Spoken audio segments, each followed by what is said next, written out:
Abra sua Bíblia em Lamentações, no capítulo 3, por favor. Nós vamos ler do verso 19 ao 23. Deus permitindo, na próxima semana, domingo pela manhã, nós estudaremos o capítulo 4 e à noite o 5. E desse modo terminaremos o livro de Lamentações. Estamos no coração do livro. Estamos na essência, no cerne, no ápice desse livro, capítulo 3. Lamentações 3:19, e hoje à noite eu quero usar o profeta Jeremias como o nosso pastor, alguém que vai nos ensinar sobre cultivar a esperança. Ele vai falar sobre a necessidade de ousarmos ter esperança, cultivando a esperança. Mas como cultivar a esperança? Vamos aprender com o profeta Jeremias. Capítulo 3, verso 19. Como é amargo recordar meu sofrimento e meu desamparo. Lembro-me destes dias terríveis enquanto lamento minha perda. Ainda ouso, porém, ter esperança quando me recordo disto. O amor do Senhor não tem fim. Suas misericórdias são inesgotáveis. Grande é sua fidelidade. Suas misericórdias se renovam cada manhã. Esta é a palavra do Senhor. Para viver bem de verdade, você terá que aprender a sofrer. Não há outro caminho. Não existe rota de fuga, não existe atalhos. No que diz respeito ao sofrimento, a vida é um beco sem saída. O sofrimento é real e não tem como fugir dele. O sofrimento vem em todos os modelos e tamanhos, para todas as idades. Portanto, o segredo de saber sofrer tem tanto valor na vida real. O segredo de saber sofrer vale tanto no dia a dia, que dinheiro nenhum do mundo inteiro é suficiente para comprar esse segredo. Aliás, parece que não tem ninguém vendendo por aí o segredo de saber sofrer. Pelo menos eu não consegui encontrar. O que eu vejo são pessoas cobrando e cobrando caro para ensinar que é possível conquistar um patamar de vida tal que os problemas não serão mais capazes de te abalar ou de te desestruturar. E se os problemas te atingirem com força, eles vão dizer, você poderá mudar de universo. Você poderá ir para o metaverso. Mas na vida real, gente, não é assim. O sofrimento é de verdade, o sofrimento é inevitável. E sabe de uma coisa? A Bíblia nos ensina de graça o segredo de saber sofrer. O segredo de saber sofrer é saber viver cultivando a esperança, a verdadeira esperança. E para este propósito de ousarmos ter esperança, nós estamos estudando o livro de Lamentações de Jeremias no Antigo Testamento. Estamos ousando ter esperança neste mundo que é, sim, um mar revolto de sofrimento. O capítulo 3, como eu já disse, é o ápice do livro de Lamentações. Neste capítulo está o tema e também o fundamento da obra inteira de Jeremias para este livro. Lamentações 3, de 21 a 33, é o coração da mensagem do profeta àquela nação destroçada. Lamentações 3 é uma mensagem muito clara sendo entregue sobre quem é Deus e em que Jeremias estava confiando na hora do sofrimento. Tudo convergiu para este ponto do livro. Por que essas informações são importantes, gente? Porque a gente tem que aprender a ler as coisas em seu contexto. Nós temos que entender que cada autor tem um propósito, tem uma estratégia. Nós não damos sentido ao texto. O texto tem seu próprio sentido. Nosso papel como leitores, e no caso de sermos cristãos, cheios do Espírito, diante do texto, nosso papel é procurar entender a mente do autor da melhor maneira possível. Isso é honestidade. Você jamais gostaria de, uma vez tendo escrito uma carta, ou um e-mail, ou uma mensagem mandada no WhatsApp, você se sentiria desonrado, para dizermos o mínimo, se a pessoa pegasse o seu texto e desse ao seu texto um sentido que você nunca deu para ele. Não é verdade? Você se sentiria ofendido, magoado, com raiva até. Poxa, não foi isso que eu escrevi, não foi isso que eu quis dizer. Não é assim. Mas o que me impressiona é que na vida real, quando a gente vai ler a Bíblia, a gente adora dar sentidos que o autor nunca deu, que Deus nunca intencionou. Por isso que você precisa de uma igreja que estuda a Bíblia sistematicamente, expositivamente, onde ela encontra o sentido, o pregador encontra o sentido original do texto, explica e aplica ele para a sua vida. É isso que a gente procura fazer aqui. Portanto, tudo no livro de Lamentações convergiu para este ponto. O capítulo 3. Os capítulos 1 e 2 prepararam o caminho para o capítulo 3, e os capítulos 4 e 5 voltarão para a cena devastadora da cidade que estava arruinada pelos babilônios. Só que os capítulos 4 e 5, quando voltarem à tragédia, você vai perceber que a mentalidade é diferente. Diferente da mentalidade do capítulo 1 e 2. Capítulo 4 e 5 é o profeta positivamente e fortemente afetado pelo que ele descobriu, pelo que ele professou no capítulo 3. Portanto, preste bastante atenção, perceba uma coisa. Destoando da literatura convencional, porque na literatura convencional, o ápice de um livro, de uma história, é a sua conclusão, não é mesmo? Às vezes você já assistiu um filme, terminou o filme e falou, que final besta, bobo. Quer dizer, na literatura convencional, nas histórias convencionais, o ápice é o fim, é a conclusão. Mas destoando da literatura convencional, o ápice da literatura de lamentação está no meio. E nós estamos lidando com uma literatura de lamentação.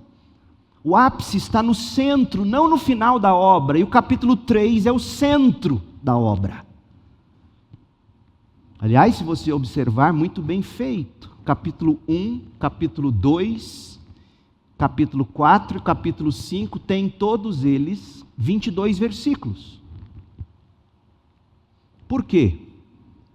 Porque no original hebraico, a língua em que esse texto foi escrito, cada estrofe de Lamentações começava com uma letra do alfabeto hebraico. Então, capítulo 1, verso 1, digamos, letra A. Capítulo 1, verso 2, letra B. Capítulo 1, verso 3, letra C, e assim até o fim do alfabeto hebraico. Capítulo 1, capítulo 2, capítulo 4, capítulo 5. O capítulo 3 tem 66 versículos. Porque em vez de começar com o primeiro A, segundo B, terceiro C, ele começa A, B, C. É tudo muito bem escrito.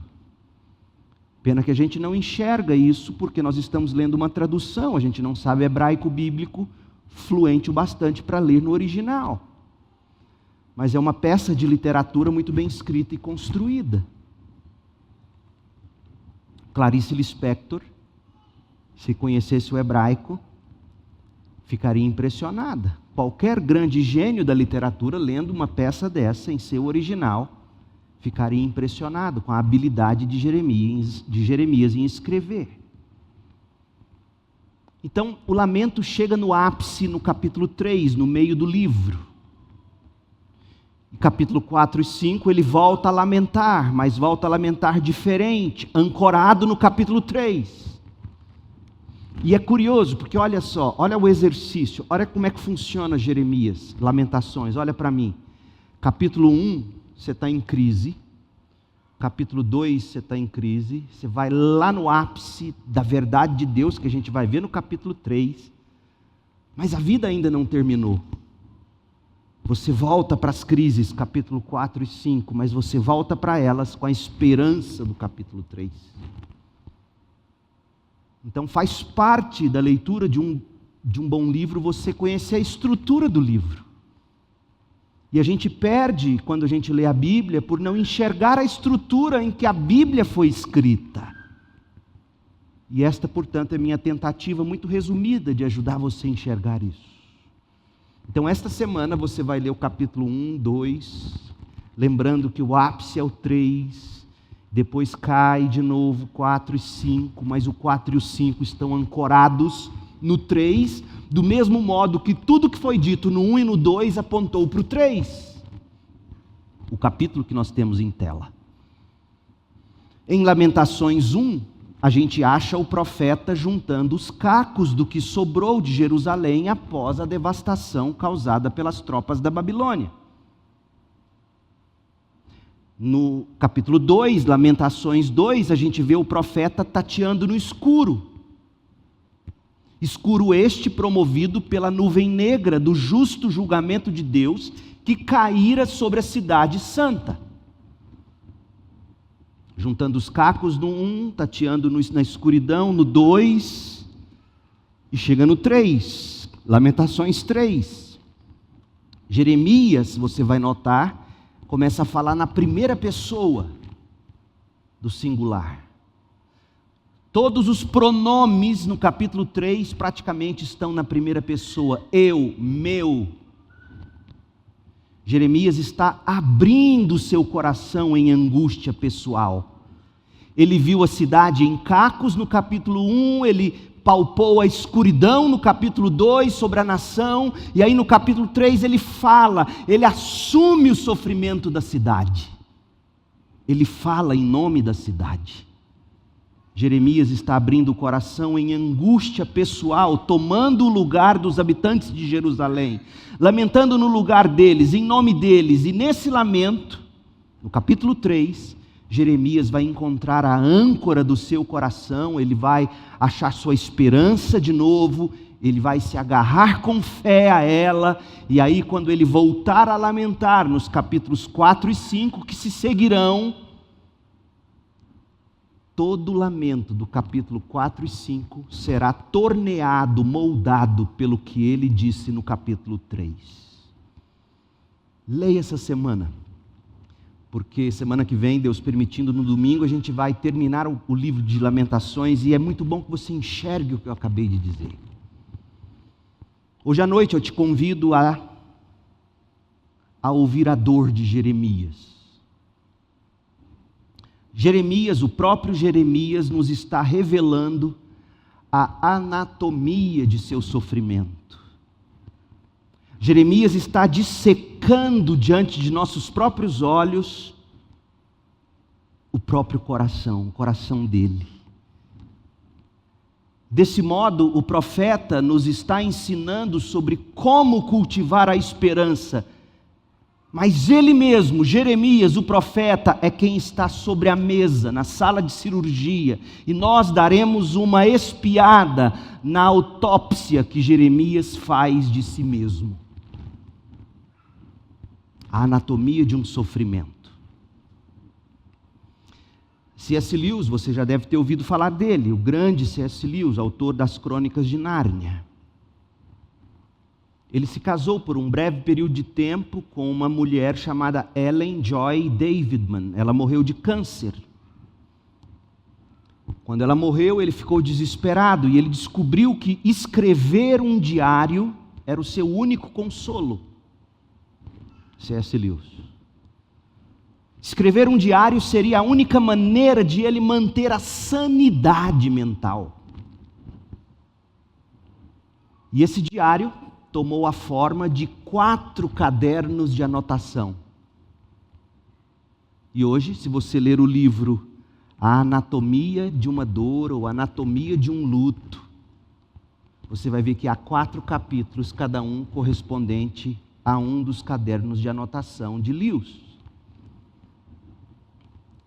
E eis como o texto se abre, como Lewis, na página 23, eu estou lendo do livro que a Thomas Nelson publicou recentemente, A Anatomia de uma Dor, a Anatomia de um Luto, uma coisa assim. Ele diz assim, ouça, veja se você não se identifica com isso. Ele está abrindo o seu diário, ele está abrindo o seu livro. Ele diz, nunca me disseram que o luto se parece tanto com o medo. Não estou com medo, mas a sensação é como estar com medo. A mesma agitação no estômago, a mesma inquietação, o bocejo. Eu continuo com a garganta seca, outras vezes é como se eu estivesse ligeiramente bêbado ou tivesse recebido uma pancada na cabeça. Há uma espécie de manto invisível entre o mundo e eu. Acho difícil entender o que alguém diz. Ou talvez é difícil querer entender. É tão desinteressante tudo. No entanto, quero que os outros estejam perto de mim. Eu receio os momentos em que a casa está vazia, se ao menos falassem uns com os outros e não comigo. Veja, gente, o que o sofrimento tem provocado em você? Você sente que Deus te abandonou? Como eu disse, quando o câncer ceifou a vida da esposa amada, Joy, ele chamava ela de H, o H em inglês, só de H, ou de Joy. Lewis até considerou que Deus não se lembrava mais dele. Você acredita?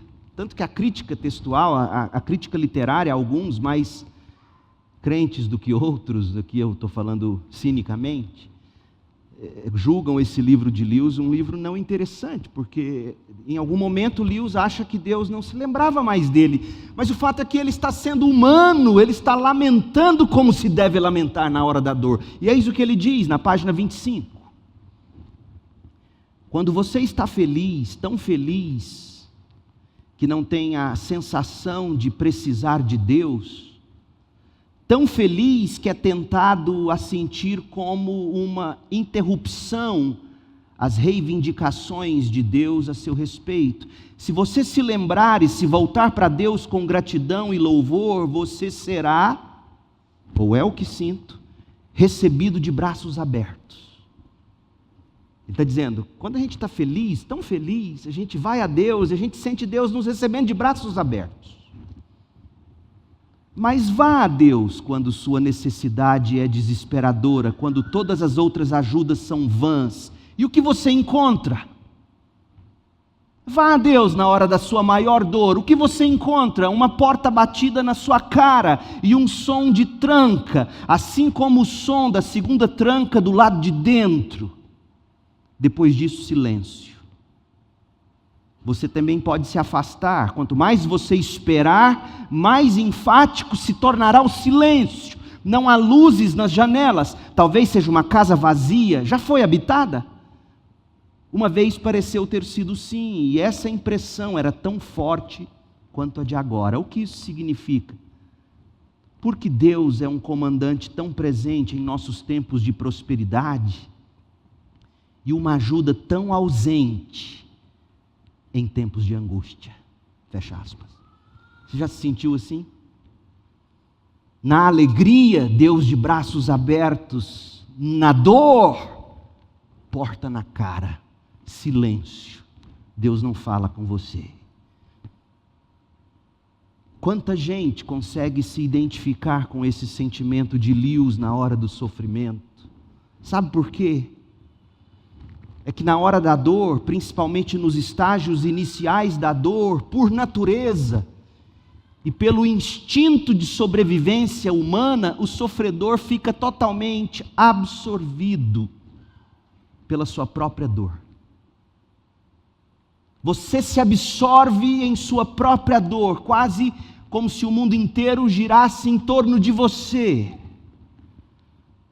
E é assim que você vai sentir então que Deus não te ouve, que Deus fechou a porta, que existe um manto invisível separando o mundo de você. A cabeça parece que levou uma pancada, como se estivesse bêbado. Você está absorvido pelo seu próprio sofrimento. Olha como Lewis coloca, páginas 27 e 28 no início. Ele diz assim: certa vez eu li a frase: passei a noite inteira acordado com dor de dente, pensando sobre dor de dente e sobre ficar acordado. É verdade com respeito à vida. Parte de todo tormento é, por assim dizer, a sombra ou o reflexo do tormento. O fato de que você não apenas sofre, mas tem de continuar pensando no fato de que você sofre. Eu não apenas vivo cada dia interminável, eu não apenas vivo cada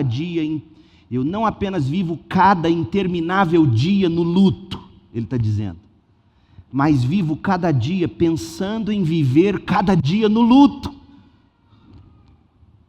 Estas notas apenas agravam esse lado do luto, apenas confirmam a marcha monótona e árdua da mente em torno de um assunto só. Mas o que eu devo fazer? Devo fazer uso de alguma droga e ler não é uma droga suficientemente forte agora? Ao anotar tudo, não, um pensamento em 100, ao anotar isso, acredito que consigo sair um pouco de mim mesmo. Por isso que ele foi escrever o diário. Anotar tudo, fazer um diário diante de Deus com o objetivo de sair de si mesmo na hora da dor. Escrever falando de suas angústias, saindo de si na esperança de se ver, não no problema, não remoendo o problema, mas se ver diante de Deus. É exatamente isto que Jeremias faz quando ele escreve Lamentações. Jeremias anota a sua dor diante de Deus. Agora sim, Lamentações 3, veja, perceba a profusão de pronomes na primeira pessoa do singular. Lamentações 3:1.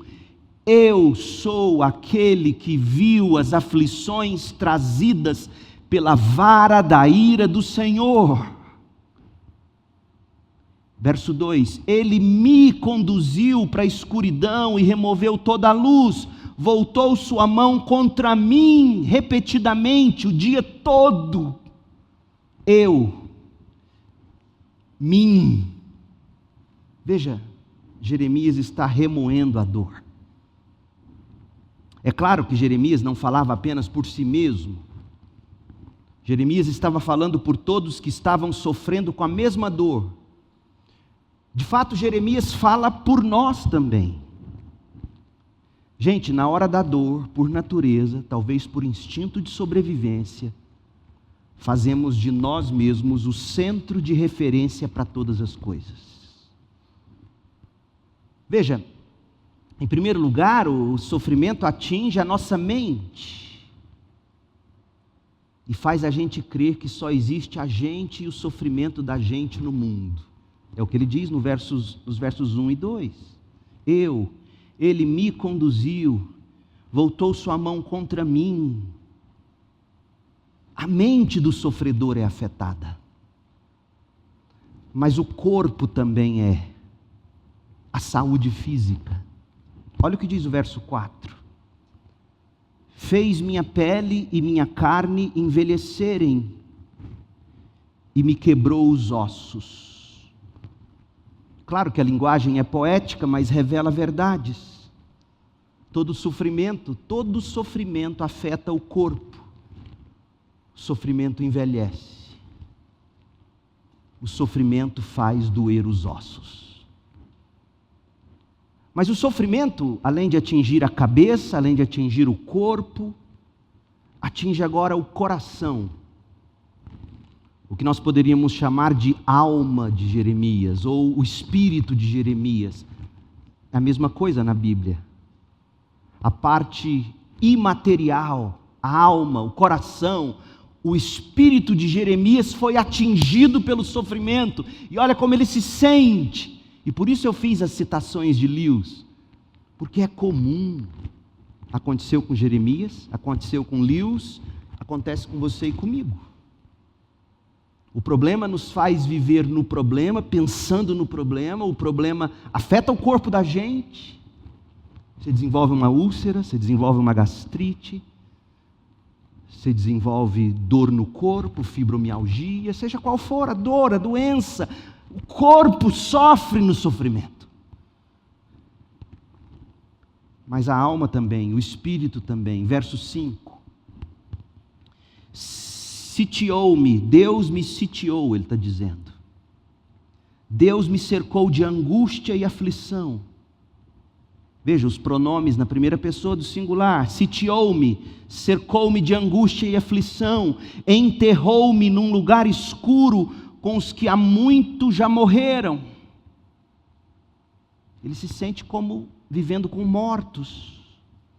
Cercou-me de muros e não consigo escapar, prendeu-me com pesadas correntes, e ainda que eu clame e grite, ele fechou os ouvidos para a minha oração, ele não me ouve, ele fechou a porta na minha cara.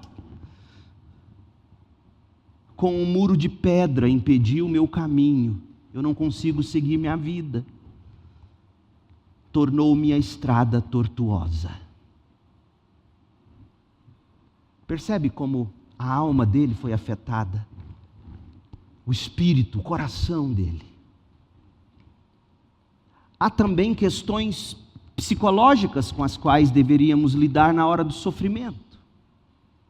Veja o caso de Jeremias. Por mais de 40 anos o profeta preparou a si mesmo e preparou o povo. Pregou dizendo: arrependam-se, mudem, os babilônios virão. Ele estava preparado, ele sabia que isso ia acontecer. Jeremias falou tanto da possibilidade quanto da inevitabilidade da queda de Jerusalém. Os babilônios destruiriam a cidade.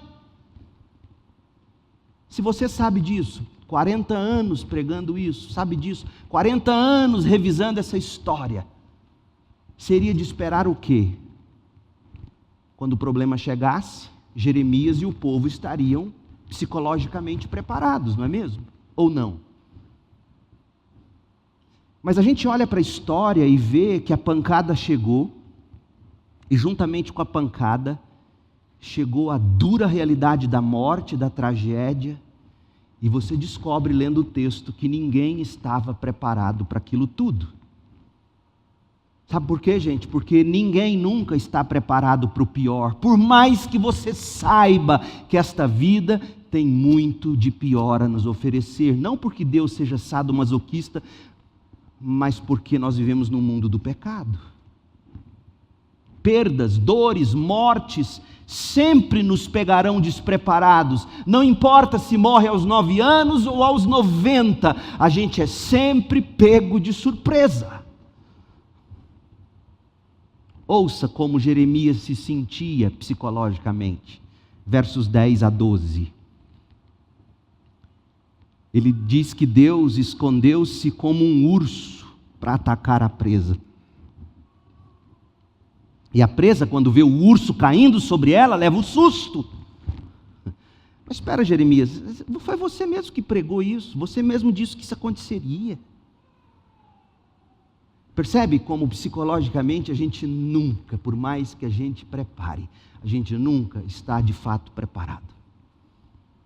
Como é bom você saber disso, porque quando você passar pelo problema que você já esperava e descobrir que você está perplexo, você não vai se culpar, porque é parte da constituição humana levar esse tipo de surpresa. Escondeu-se como um urso ou um leão que espera para atacar. Arrastou-me para fora do caminho e despedaçou-me, deixou-me devastado. Preparou seu arco e me fez alvo de suas flechas. É natural, mas não podemos parar por aí, disse o profeta. Sobre a surpresa que sempre será a dor e o sofrimento quando eles forem despejados sobre nós mesmos, ouça o que C.S. Lewis escreveu. Tendo ouvido o que Jeremias escreveu, ouça agora Lewis. Ele diz assim, abre aspas, sentimentos, e sentimentos, e sentimentos, deixe-me tentar um pensamento em vez disso, em vez de sentir, me deixe pensar. Do ponto de vista racional, que novo fator a morte de Ellen trouxe para o problema do universo? E a resposta é nada. Que base a morte dela me deu para duvidar de tudo aquilo em que acredito? Eu já sabia que essas coisas, e piores, aconteciam diariamente.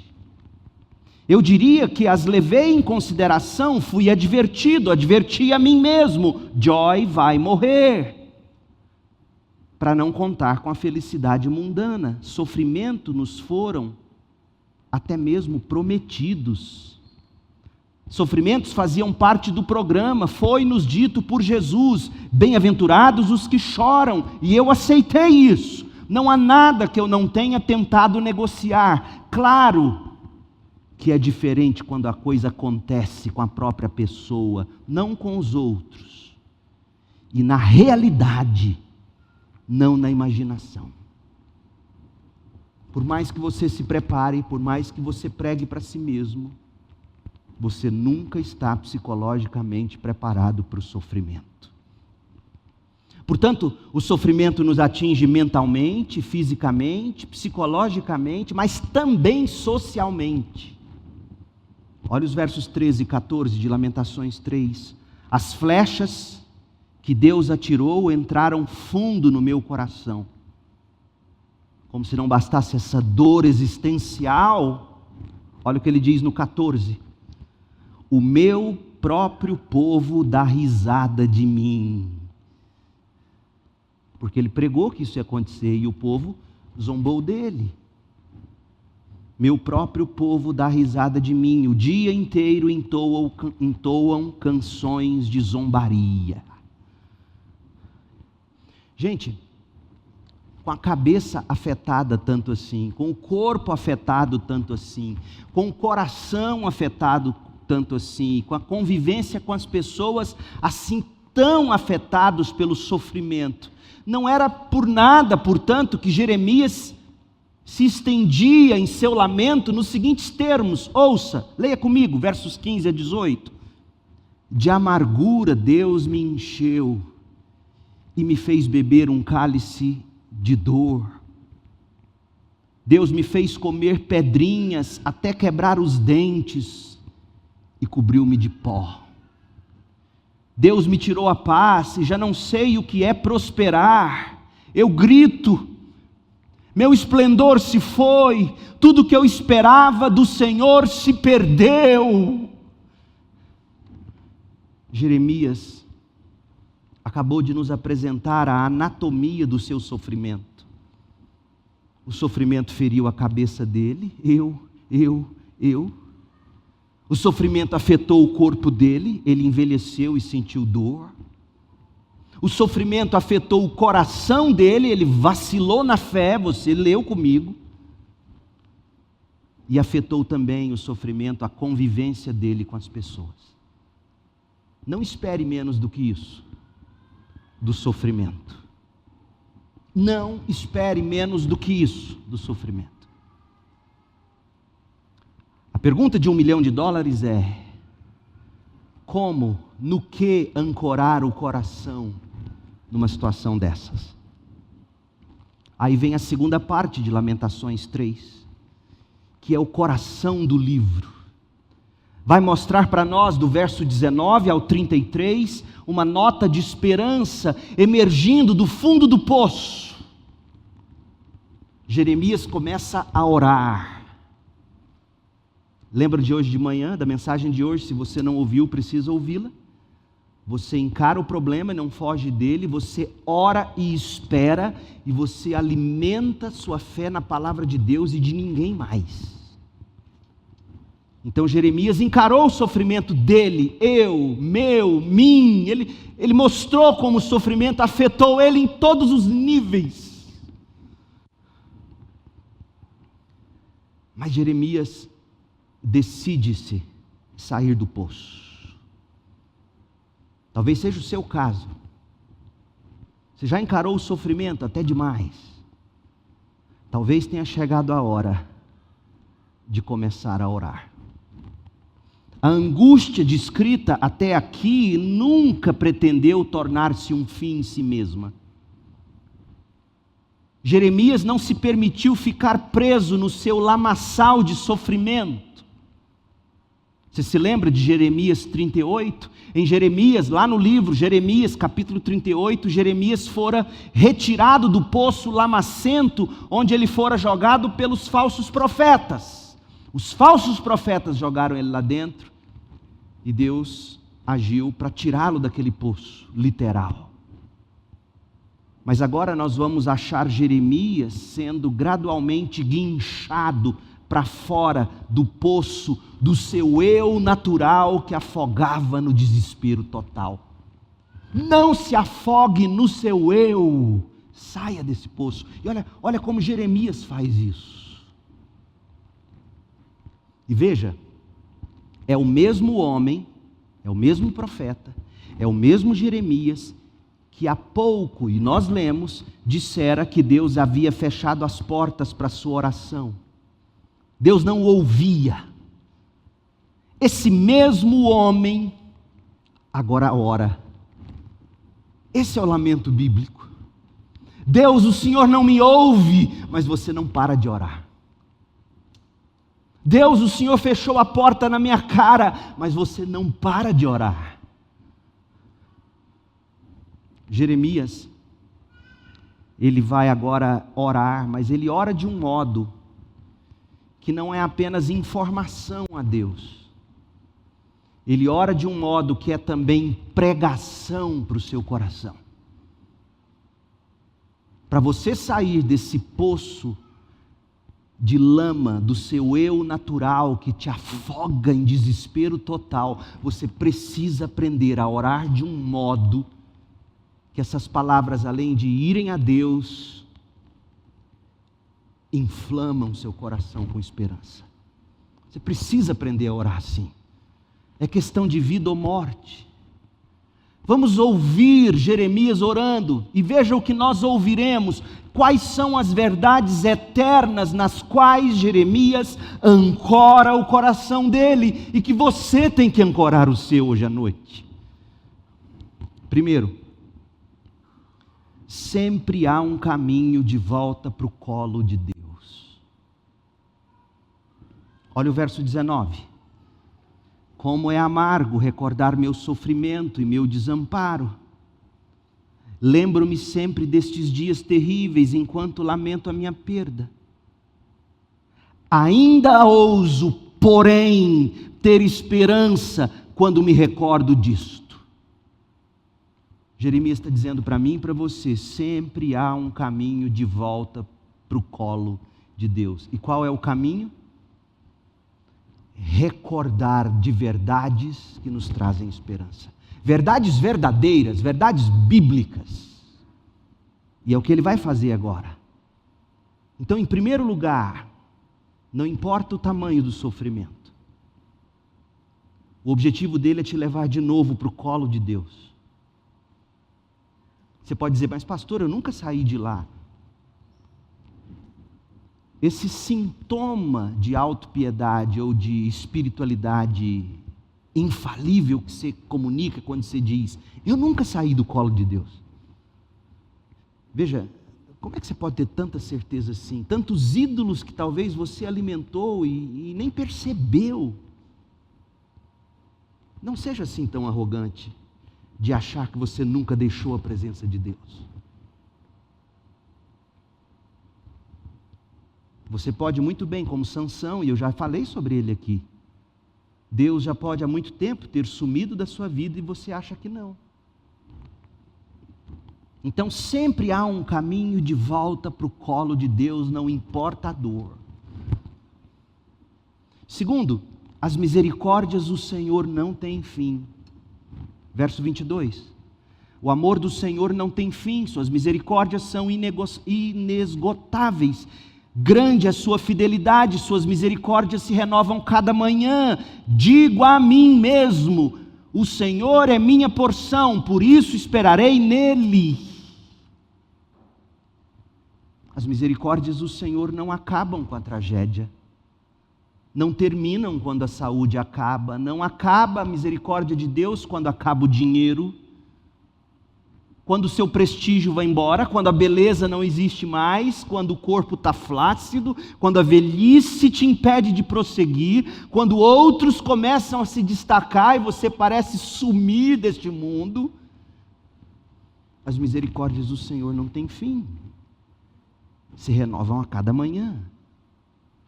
E você já parou para pensar o que a velhice nos faz?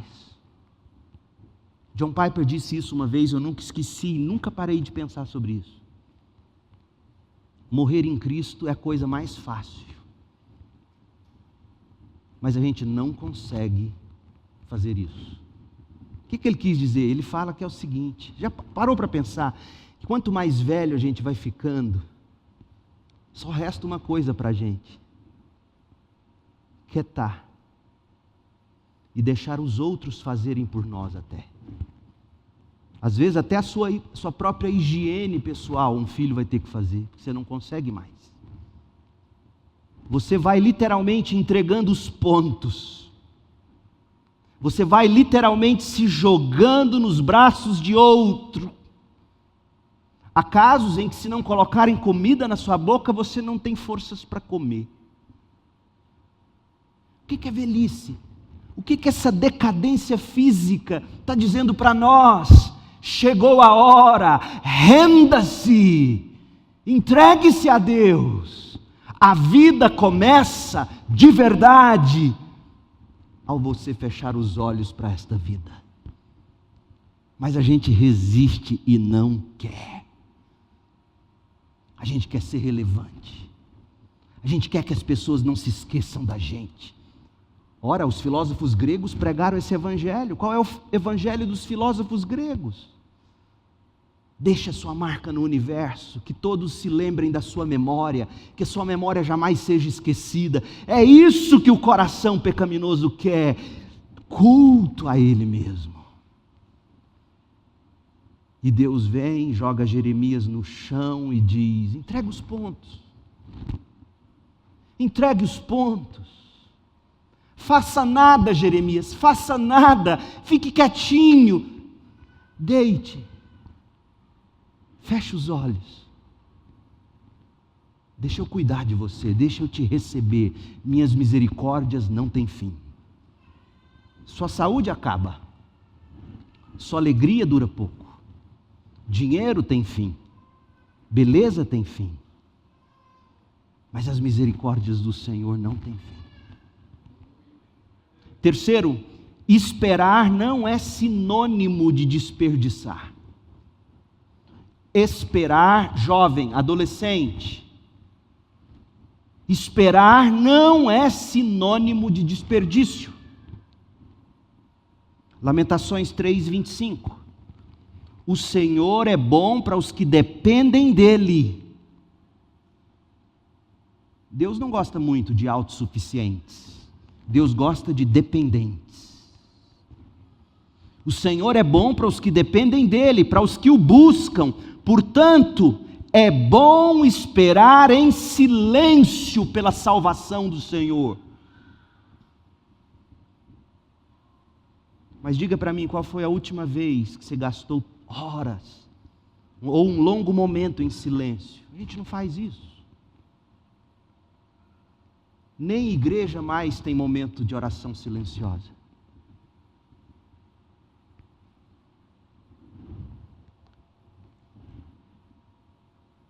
Esse silêncio ensurdecedor que a gente tanto teme, que é sinônimo de desperdício. Vem o Senhor e diz, através de Jeremias, é bom esperar em silêncio pela salvação do Senhor. É bom as pessoas se sujeitarem, ainda jovens, ao jugo da disciplina, que permaneçam sozinhas e em silêncio sob o jugo do Senhor. Aí, adolescente, você vira para a mamãe e para o papai e fala assim, eu não quero ir naquela igreja, não tem ninguém lá que eu conheço. Não tem problema, que bom! É a hora de você exercitar o que Jeremias está dizendo, permaneçam sozinhas e em silêncio sob o jugo do Senhor.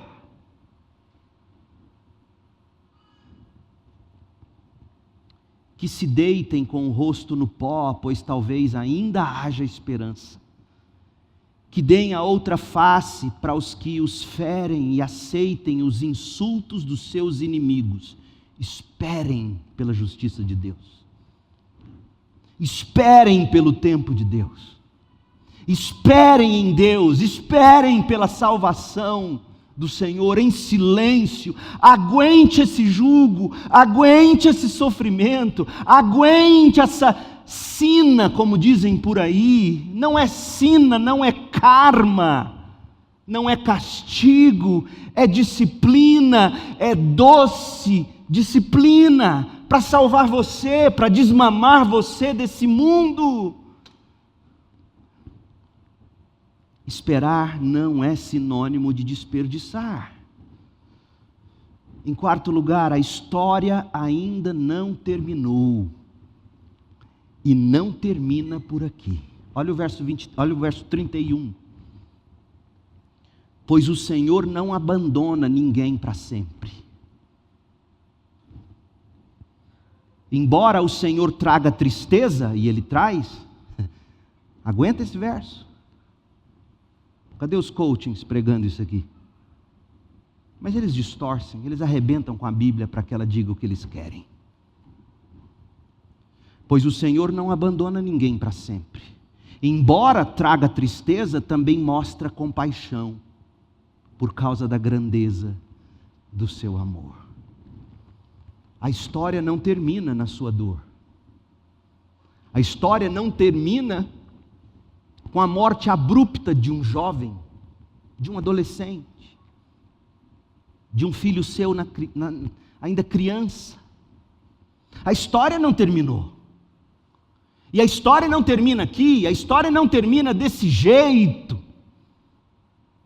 A história não termina com o laudo médico, com o atestado de óbito. Esse não é o fim da história. Pois o Senhor não abandona ninguém para sempre, o Senhor não abandona os seus na sepultura. Embora traga tristeza, também mostra compaixão por causa da grandeza do seu amor. E a última coisa, Deus é sempre bom. Verso 33. Deus não tem prazer em afligir as pessoas, nem em lhes causar tristeza. Deus não disciplina por prazer. Deus não fez o que fez com Jerusalém porque Ele tem prazer em afligir, em causar dor e tristeza. Deus não se alimenta de lágrimas no sentido sarcástico, maldoso, não. Deus disciplina por amor. Quando o sofrimento chegar, isso se ele já não tiver chegado na sua vida. Quando o sofrimento chegar, e ele vai chegar, Quando você sofrer, pregue para o seu coração essas verdades simples, gente.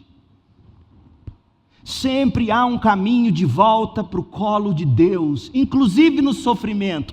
Talvez o próprio sofrimento seja o caminho para o colo de Deus, sobretudo o sofrimento de Cristo na cruz, no seu lugar, é o caminho de volta para o colo de Deus. As misericórdias do Senhor não têm fim, elas se renovam a cada manhã. Esperar não é sinônimo de desperdiçar. Portanto, crente, ache meio de se aquietar em silêncio. Espere. A história ainda não terminou.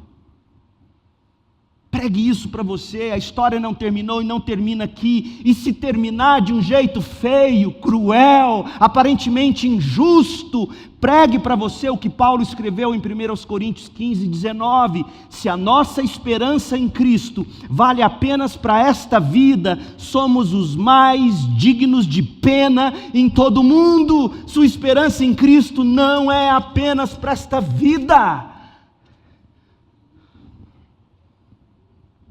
E Deus é sempre bom. Ancore o seu coração nessas verdades e você não ficará no poço do desespero. Mas tem uma última coisa que eu quero ver com você. O ânimo para prosseguir. Nós vimos a anatomia do sofrimento de Jeremias. Nós vimos a âncora do coração de Jeremias. Agora, no que ele encontrava ânimo para prosseguir? Do verso 1 ao 18, a anatomia. Do verso 19 ao 33, a âncora.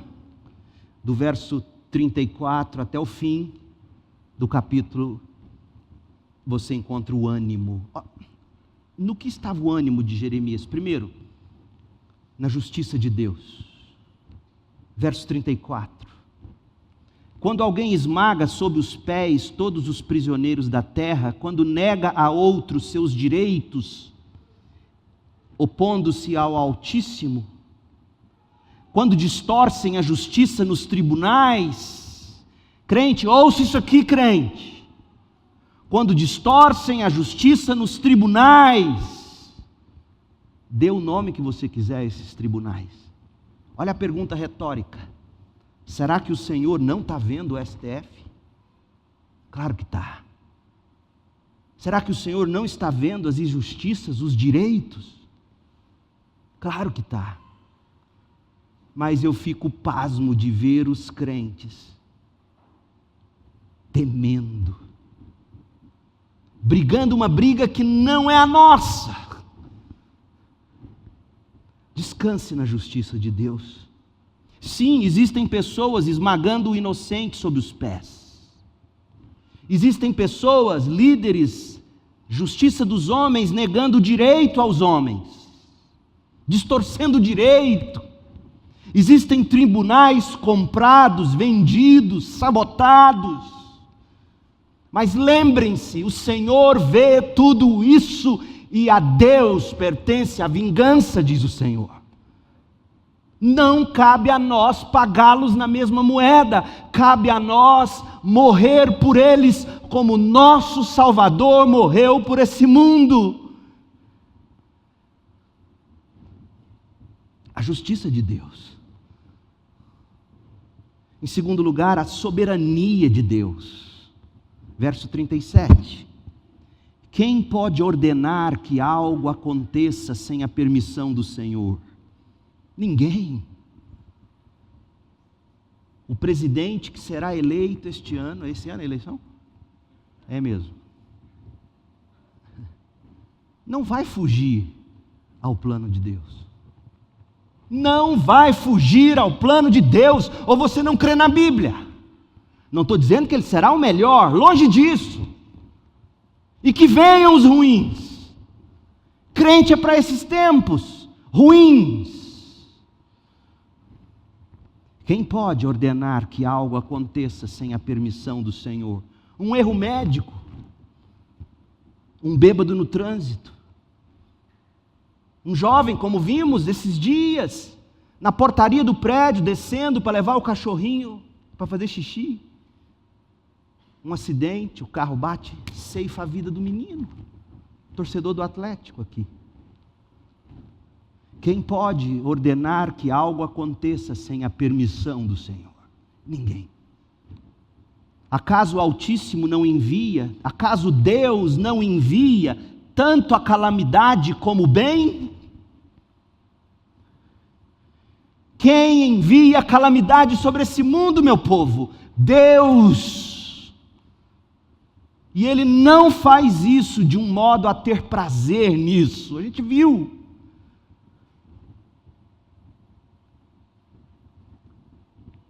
Então, por que nós, humanos, nos queixamos quando somos castigados por nossos pecados? Por que você está queixando do governo desse jeito? Por que você está com tanta queixa com o possível governo que virá, enfim? No fundo, sabe o que é isso? Não sou eu que estou dizendo, não. No fundo, você não crê na soberania de Deus. Você é um ateu prático. Um ateu prático. Que acha mesmo que quem está governando o mundo é a China, a nova ordem mundial. Deixa de ser trouxa. O diabo está na coleira de Deus. Deus manda o pitbull. Vai lá e pega o Júlio. Vai lá e pega o Joaquim. Vai lá e pega o pastor Leandro. Deus tem o pitbull na mão. E isso tem que fazer você crer, em vez de murmurar pelos seus privilégios que vão ser perdidos, e vão mesmo. Nós vamos perder privilégios nesse mundo, nós vamos perder privilégios nesse mundo, porque odiaram o nosso Senhor e vão nos odiar também. Nosso mundo não é a nossa pátria. Quando você entende isso, a justiça de Deus, a soberania de Deus, em vez de odiar o Bill Gates, você ora por ele. Você ora por quem te persegue, é o que Jesus ensinou. Você não leu isso na Bíblia, não, crente? E pelo amor de Deus, não me chamem de esquerdinha. Eu não sou esquerdinha, eu não sou direitinha, eu sou crente. A soberania de Deus, a justiça de Deus. Deus é bom, vai juntando as peças. Deus é bom, Deus é justo, Deus é soberano, mas tem mais, Deus é santo. Verso 40. Em vez disso, em vez de ficar queixando pelos castigos por causa dos nossos pecados, até porque, gente, vamos ser honestos, Jesus falou o seguinte: esse mundo já está condenado, ponto. O Brasil já está condenado, amém? Será que vocês vão me enterrar igual enterraram Jeremias? O Brasil já está condenado, Jesus falou isso. O que você espera em termos de vida num mundo que já está condenado? Diga para mim. Nosso papel nesse mundo é ganhar pessoas para Jesus, é fazer discípulos para Jesus, para a glória de Deus, enquanto é tempo. Porque a ira do justo juiz será despejada. E porque eu creio na ira de Deus, eu busco não ter ira pelos que me perseguem, porque Deus vai cuidar se ele não se arrepender. Em vez de eu ter ou nutrir raiva dele, eu nutro compaixão, porque Deus não vai deixar a injustiça impune. Para mim, a minha injustiça, eu que creio, já foi paga na cruz. Cristo recebeu a minha injustiça. Mas ai daquele que morrer sem Cristo. Ai daquele que morrer sem Cristo. Portanto, tenha dó, tenha piedade, tenha compaixão de quem te persegue. E eu não estou dizendo que não existem tramas, pelo amor de Deus, não me ouçam dizer que não há tramas neste mundo. Eu conheço o Salmo de número 2. Eu sei que as nações conspiram contra o ungido do Senhor. Eu conheço a minha Bíblia. E dê o nome que você quiser dar para essas organizações. O que eu estou dizendo é que Deus tem a coleira dele em cada uma delas. A santidade de Deus. Verso 40, em vez disso, em vez de ficar se queixando, examine nossos caminhos e voltemos para o Senhor. Levantemos o coração e as mãos para Deus nos céus e digamos: pecamos e nos rebelamos, e tu não nos perdoaste. Com tua ira nos envolveste, nos perseguiste, nos massacraste sem piedade. Tu te escondeste numa nuvem para que nossas orações não chegassem a ti. Como refúgio e lixo nos lançaste fora, no meio das nações. Todos os nossos inimigos falam contra nós. Vivemos cheios de medo, pois estamos presos numa armadilha, devastados, arruinados. Rios de lágrimas correm dos meus olhos pela destruição do meu povo. Minhas lágrimas correm sem parar, não cessarão, até que o Senhor se incline dos céus e veja. Meu coração está aflito pelo destino das mulheres de Jerusalém. Meus inimigos, a quem nunca fiz mal, me caçaram como se eu fosse um pássaro. Num poço me jogaram e atiraram pedras sobre mim. A água subiu acima de minha cabeça e clamei: é o fim. Jeremias não está murmurando. Jeremias está lamentando a dor do sofrimento, mas ele sabe que tudo isso é porque Deus é santo e Deus não tolera o pecado. Jeremias continua sofrendo, mas ele sofre como quem tem esperança. O coração de Jeremias está ancorado na verdadeira esperança, o Senhor. Esperançoso, Jeremias recobra o ânimo para prosseguir. Em Deus, o ânimo vem do Senhor, de quem Deus é. Deus é bom, Deus é justo, Deus é soberano, Deus é santo. As circunstâncias não mudaram. A nova ordem mundial continuava arrasando com Jerusalém. O nome dela era Babilônia naqueles dias. Mas não é nas circunstâncias, não é na troca de governo, não é na manutenção de A ou B no poder que está a esperança do profeta. Nem deve ser a sua, tampouco a minha. Nossa esperança é que Deus é bom, Deus é justo, Deus é soberano e Ele é santo. E é por isso que Jeremias continua orando. E ele vai pedir agora a ajuda de Deus. Olha o verso 55. Mas lá no fundo do poço invoquei teu nome, Senhor. Tu me ouviste quando clamei.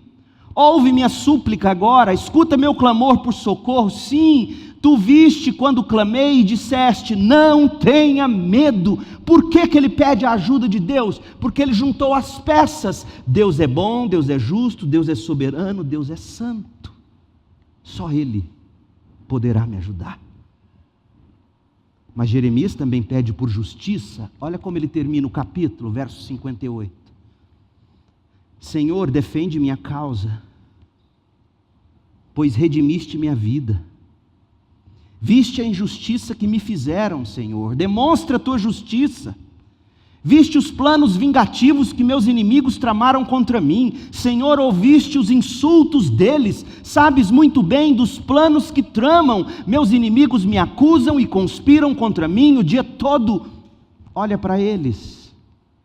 Sentados ou em pé, zombam de mim com suas canções. Senhor, dá-lhes o que merecem por todo o mal que fizeram. Dá-lhes coração duro e teimoso. E que tuas maldições caiam sobre eles. Persegue-os em tua ira e destrói-os sob os céus do Senhor.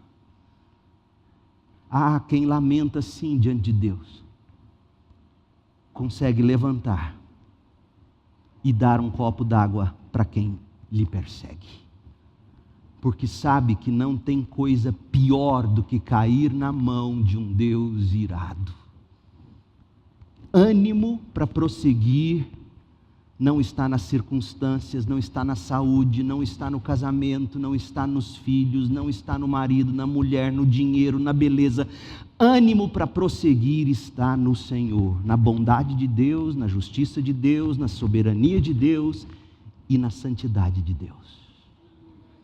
Uma das coisas que mais causam crises filosóficas e existenciais na humanidade